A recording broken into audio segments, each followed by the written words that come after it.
What message would GGDI like the public to understand about the connection between water, health, and human dignity? Oh my God, they're so intertwined. You can't really take one out of the other. Right now, we're probably at the most vulnerable as a society with our human rights, right? So we're kind of at this crossroads right now. We can see like this section of the rich that want us to go back to the 1800s and rule everybody and push everybody in poverty and control the masses. And yeah, that's not going to happen. If you don't have access to water, you can't clean up. Even when we think of homeless villages and people say, well, they just don't want to work, or they this or they that. And it's like, number one, they don't even have access to a toilet.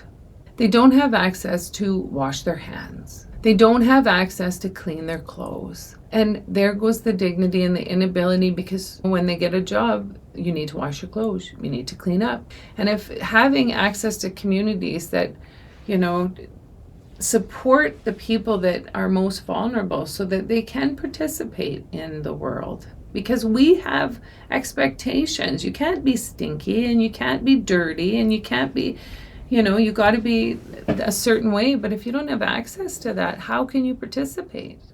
And if you have a young woman or a young girl that has her period and can't wash her hands or can't clean up if she has a bit of a mess, which happens to everybody, then they end up not being able to participate in the world, which impacts their dignity and their ability to not live in poverty. Everything is connected. You can't take one piece out.